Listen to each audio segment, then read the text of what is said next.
ठीक है, 25 का सी हो गया, 25 का डी। ठीक है, इसको देख लेते हैं।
ठीक है, इस तरह का सिस्टम है। ए और बी के बीच में पोटेंशियल डिफरेंस निकालना है। देखो, वो तभी निकाल सकते हो जब आपको चार्ज पता हो इन कैपेसिटर्स पे। देखो, बहुत आसान है, आपको जो एज्यूम करना वो चार्ज ले लो। फॉर एग्जाम्पल, मैं इस पर चार्ज लेता हूं Q1 प्लस माइनस, इस पर लेता हूं Q2, दो पर मान लिया। तीसरे पर चार्ज अपने आप सेटअप हो जाएगा। कैसे? तो देखो,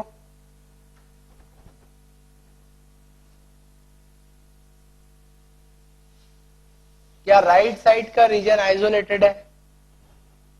ध्यान से देखो, राइट साइड का जो रीजन है वो आइसोलेटेड है। ठीक है, क्योंकि इस तरफ ये कैपेसिटर से जुड़ा है दूसरी प्लेट से, जो कि आपस में जुड़ी नहीं रहती, और आइसोलेटेड रीजन है, तो उस केस में चार्ज कंजर्व होना चाहिए। इनिशियली जीरो तो फाइनली भी जीरो।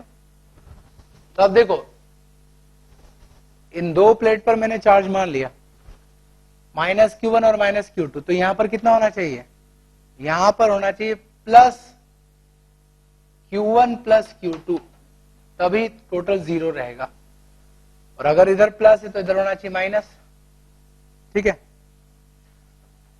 अब दो वेरिएबल है तो दो इक्वेशन चाहिए, दो लूप बने हुए हैं, दोनों लूप में किरचॉफ का वोल्टेज रूल लगाओ। शुरुआत यहां से कर रहा हूं, घूम के यहीं वापस आऊंगा ऊपर वाले लूप में, जो भी चेंज है उसको नोट करूंगा मैं। राइट, तो 12 देन -Q2 बाय 2, चार्ज को मैं माइक्रो कूलम में ले रहा हूं। राइट, देन उसके बाद माइनस से प्लस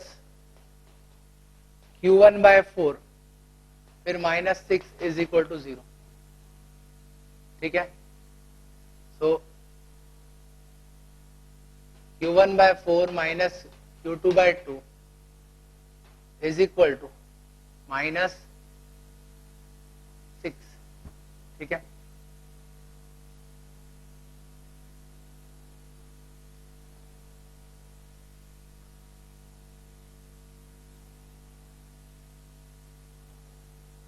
तो एक ही इक्वेशन बनी है। दूसरा, नीचे वाला लूप लो, तो यहां से स्टार्ट करूंगा, घूम के वापस ऐसे। यस, 24 माइनस से प्लस बढ़ेगा, तो Q1 प्लस Q2 अपॉन 1, फिर माइनस से प्लस फिर बढ़ेगा, तो Q2 बाय C मतलब 2, फिर -12 इज इक्वल टू 0। ठीक है, तो ये हो जाएगा Q1 plus 3Q2 by 2, right, is equal to -12। दो इक्वेशन, दो वेरिएबल, सॉल्व कर सकते हैं Q1 और Q2 के लिए। ठीक है ना, दो इक्वेशन और दो वेरिएबल है, Q1 Q2 के लिए सॉल्व करो।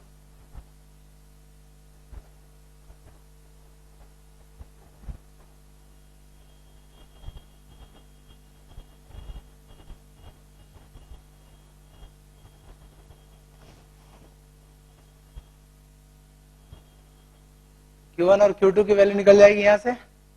अब आपको A और B के बीच में पोटेंशियल डिफरेंस निकालना है, तो बहुत आसान है। B से A की तरफ आओ, B पर पोटेंशियल VB माइनस से प्लस, मतलब Q1/4 -6, आगे आप A पर, that is VA, so VA minus VB is equal to Q1/4 -6। ठीक है, Q1 और Q2 की वैल्यू यहां से निकाल लोगे इक्वेशन से, तो हमारे पे पोटेंशियल डिफरेंस आ जाएगा।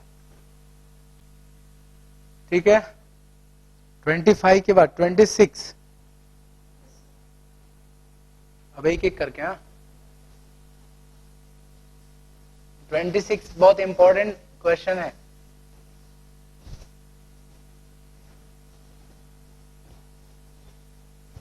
ट्वेंटी में ए देखो, 26 का जो ए है बिल्कुल ऐसे ही एक प्रॉब्लम मैंने कराया था, याद करो। मैंने आपको चार्ज डिस्ट्रीब्यूशन में सिमेट्री बताई थी, और उसमें दो तरह की सिमेट्री है। जो सेकंड केस था उसमें मैंने आपको बताया था कि जब आप एक तरफ से एंट्री करके देखते हो सिस्टम को, फिर दूसरी तरफ से एंट्री करके देखते हो, दोनों में सिमिलरिटी मिलती है, तो चार्ज, ठीक है, डिस्ट्रीब्यूशन में दोनों तरफ में सिमिलरिटी आएगी। याद है ना? बिल्कुल वही प्रॉब्लम है, राइट।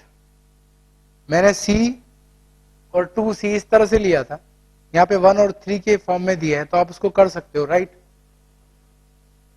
मैंने तरीका बताया था आपको। तो जो 26 का ए क्वेश्चन है, मैं उसको लिख रहा हूं।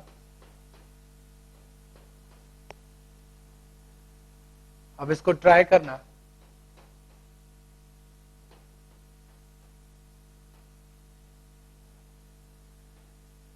ठीक है, इन पॉइंट्स के बीच में इक्विवेलेंट कैपेसिटेंस निकालना है।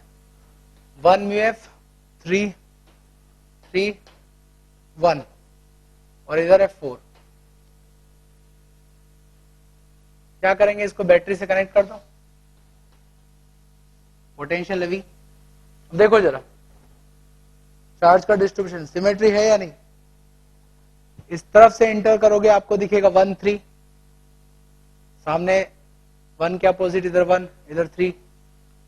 इधर से एंट्री करोगे तो अगेन लेफ्ट साइड में 1 दिखेगा, राइट में 3 दिखेगा। तो दोनों तरफ से एंट्री करते समय सेम सिस्टम, मतलब चार्ज सेम रहेगा। तो अगर यहां से Q चार्ज गया है तो उसका डिस्ट्रीब्यूशन होगा इधर Q1 इधर Q2। तो उस केस में यहां भी Q1 होगा, 1 दोनों तरफ है तो यहां भी Q1, और ऐसे यहां पर क्या होगा, Q2, राइट। अब इस पर चार्ज कैसे ले, तो याद करो, ये जो है आइसोलेटेड रीजन है, टोटल चार्ज 0 होना चाहिए। तो ये Q2 और यहां पर -Q1, तो यहां होना चाहिए Q1 -Q2, Q1 -Q2। Q1 को ज्यादा मान लू मैं, तो प्लस इधर होगा माइनस इधर, तो इस पर चार्ज हो गया Q1 -Q2।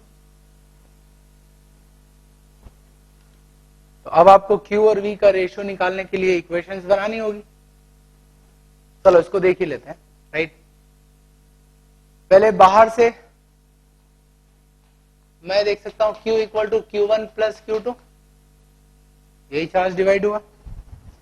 देन ये आउटर लूप में घूमना है, यहां से जो भी चेंज आएगा उसको नोट करना है, ठीक है ना, बाहर वाले लूप में। तो V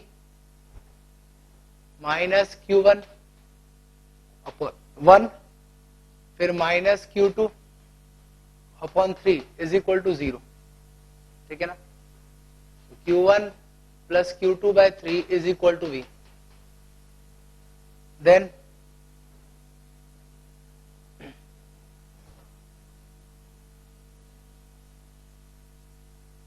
एक अंदर वाले लूप में घूम लो, ये वाला जो लूप, ठीक है। तो इसकी बात करें, यहां से शुरुआत कर रहा हूं, घूम के वापस आऊंगा। तो Q2/3 -Q1/1, प्लस से माइनस फिर कम होगा, Q1 minus Q2 upon 4 is equal to 0। ठीक है,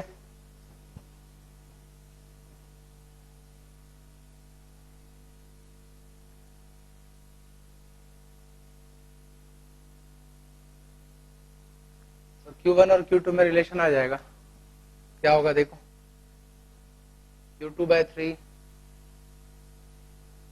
minus minus plus Q2 by 4 7 Q2 by 12। ठीक है,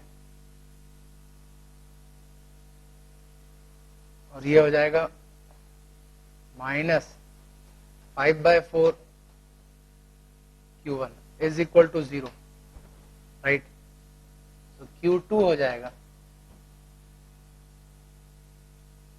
3 15 बाय 7 Q1। ठीक है,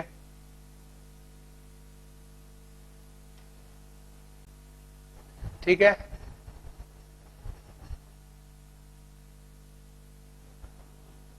अब क्या करना है, Q और V के बीच में रिलेशन लाना है। ठीक है ना, Q और V के बीच में रिलेशन, तो ऊपर Q is equal to Q1 plus Q2, Q2 को लिख सकता हूं मैं 15 बाय 7 इंटू Q1, तो Q1 हो जाएगा 7 बाय 22 इंटू Q, और इसी तरह से Q2 हो जाएगा 15 बाय 22 इंटू Q। दोनों को सब्स्टिट्यूट करो इस इक्वेशन में, Q1 प्लस Q2 बाय 3 हो जाएगा 3 by 22 is equal to V। Capacitance होगा Q बाय V, Q और V का रेशियो ले लो। राइट, तो हो जाएगा 10 बाय 22 मतलब 5 बाय 11 Q। ठीक है, Q और V का ratio that means 11 by 5 microfarad.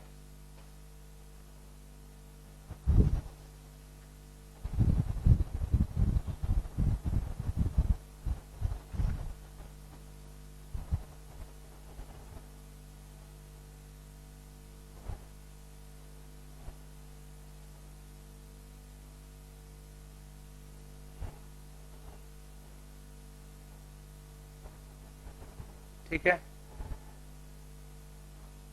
यहां पर एक गलती हुई है, Q2 बाय 3 है, Q2 कितना है 15 बाय 22 बाय 3 करोगे तो यहाँ 5 आएगा।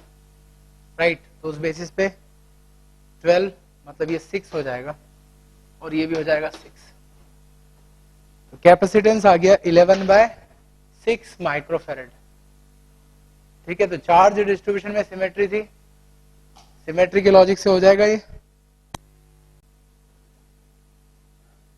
देखो लास्ट क्लास में हमने डाइलेक्ट्रिक बेस्ड प्रॉब्लम्स की थी। ठीक है, कि जब किसी कैपेसिटर के अंदर डाइलेक्ट्रिक स्लैब को इंसर्ट करेंगे, राइट, तो उस डाइलेक्ट्रिक स्लैब के कारण कैपेसिटेंस में चेंज आएगा। ठीक है, तो हमने डिफरेंट केसेस देखे थे। आगे बढ़ते हैं।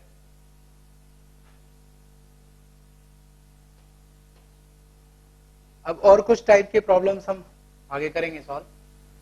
समझना, दो तरह की सिचुएशन दी होती है हमें। अगर आप किसी कैपेसिटर को बैटरी से कनेक्ट करते हो तो बैटरी कैपेसिटर को चार्ज कर देगी। ठीक है, और चार्ज करने के बाद फाइनली कैपेसिटर का जो पोटेंशियल डिफरेंस है वो बैटरी के पोटेंशियल डिफरेंस के बराबर होगा। राइट, ये हम जानते हैं। Capacitor is connected to a battery, battery charge का फ्लो कराएगी, बैटरी का पोटेंशियल V है, तो कैपेसिटर के अक्रॉस भी पोटेंशियल डिफरेंस क्या होगा V। कंडीशन ये है कि अगर बैटरी कनेक्टेड है कैपेसिटर से और उस दौरान अगर आप कैपेसिटर में कोई चेंज करते हो, किस तरह के चेंज, मान लो उसके प्लेट्स की सेपरेशन बढ़ा दी, कम कर दी, या फिर उसके अंदर डाइलेक्ट्रिक स्लैब इंसर्ट कर दी, ऐसी स्थिति में, ठीक है, कैपेसिटर में चार्ज चेंज हो जाएगा बट उसका पोटेंशियल डिफरेंस चेंज नहीं होगा क्योंकि वो बैटरी से जुड़ा हुआ है। आप उसमें कैसे भी चेंज कर दो, अगर कुछ इम्बैलेंस हुआ तो तुरंत बैटरी चार्ज को सप्लाई करेगी और फिर से उस पर पोटेंशियल डिफरेंस V बना लेगी, राइट। तो लिखो, if a battery remains connected to capacitor,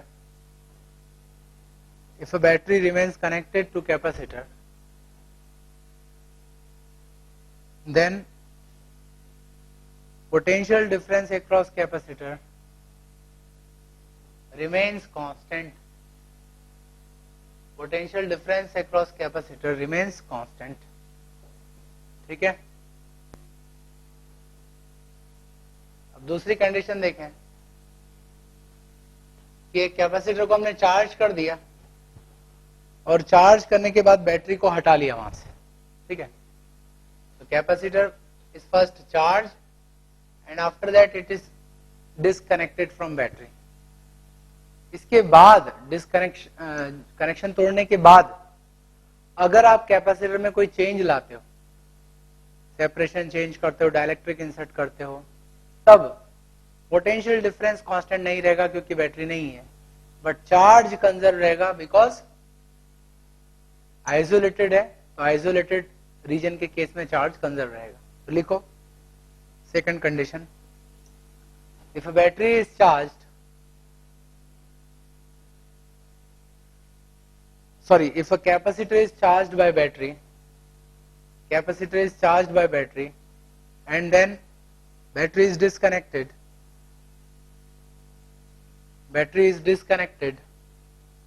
then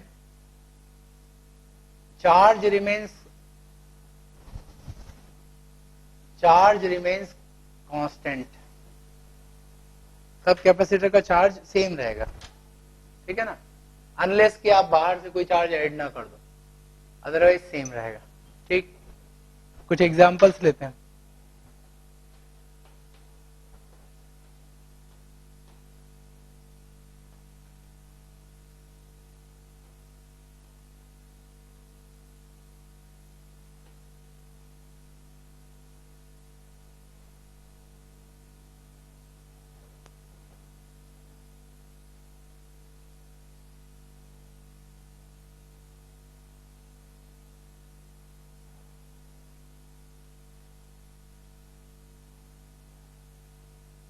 देखो समझना,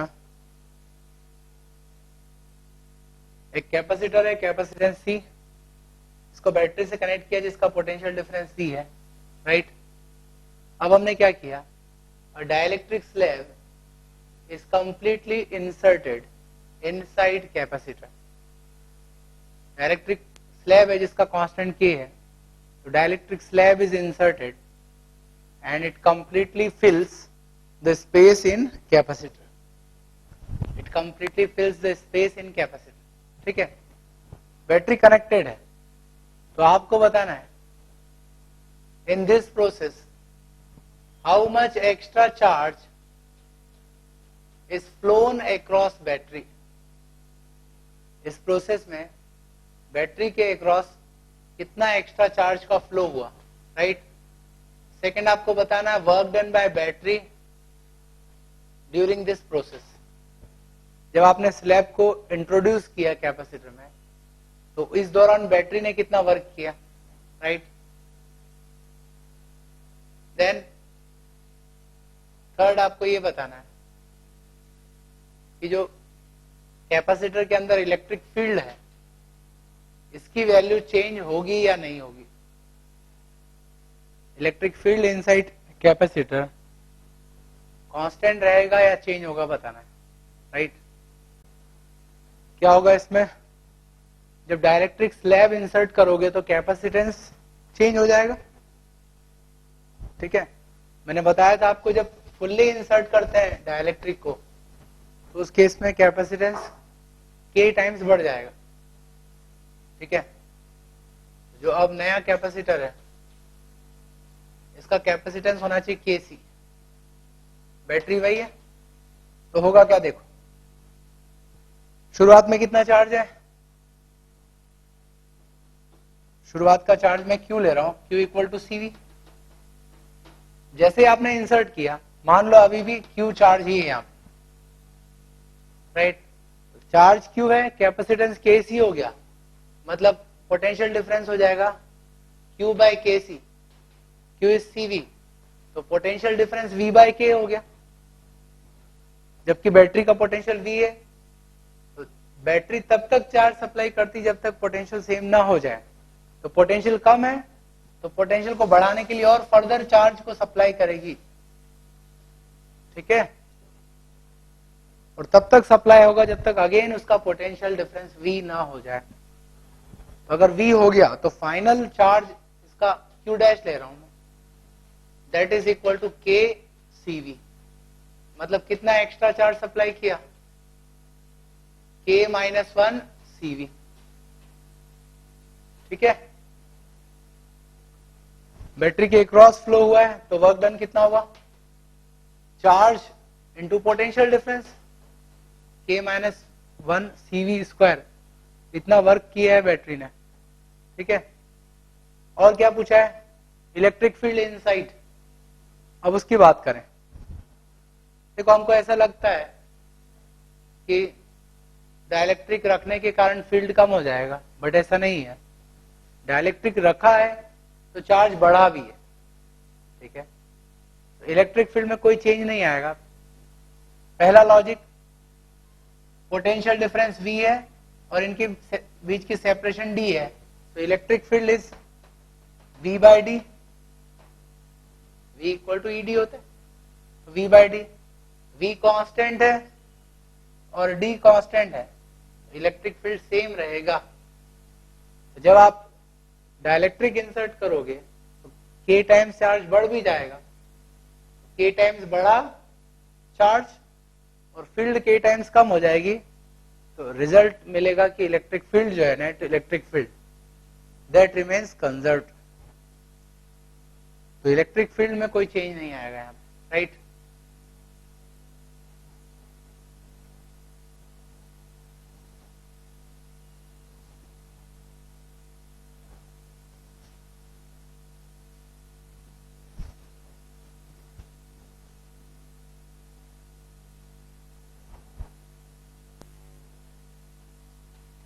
नेक्स्ट,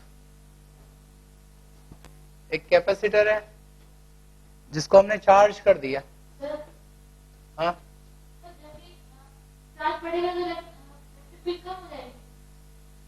चार्ज बढ़ेगा तो इलेक्ट्रिक फील्ड बढ़ेगा ना। देखो जरा सोचो, चार्ज बढ़ गया, इलेक्ट्रिक फील्ड होता है सिग्मा बाय एप्सिलॉन नॉट, तो Q by epsilon not. Charge हो गया K टाइम्स, बट डाइलेक्ट्रिक भी अब आ चुका है, तो डाइलेक्ट्रिक जब रखते हैं तो उस केस में हम K से डिवाइड करते हैं। अगर डाइलेक्ट्रिक नहीं होता तो KQ चार्ज पर इतना फील्ड होता, और डाइलेक्ट्रिक के होने से K भी आ जाएगा नीचे, तो K कैंसिल हो जाएगा, ठीक है। चार्ज तो बढ़ा बट डाइलेक्ट्रिक भी आ गया है, इसलिए इलेक्ट्रिक फील्ड कंजर्व रहेगा, ठीक है, ठीक है, क्लियर है। एक कैपेसिटर है, कैपेसिटेंस C, इसको चार्ज दिया हमने Q, राइट। प्लेट्स के बीच की सेपरेशन है D। अब क्या किया समझना, now plates are pulled away from each other to double the separation.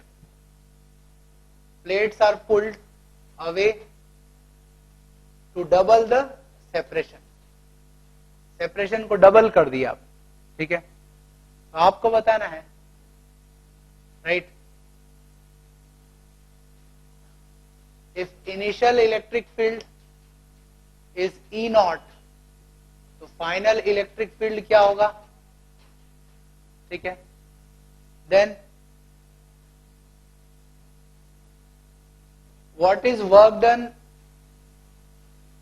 how much work is done to increase the separation of plate। आपने प्लेट्स को खींचा है तो कितना वर्क करना पड़ेगा प्लेट्स को खींचने के लिए, how much work has to be done to increase separation between plates, ठीक है।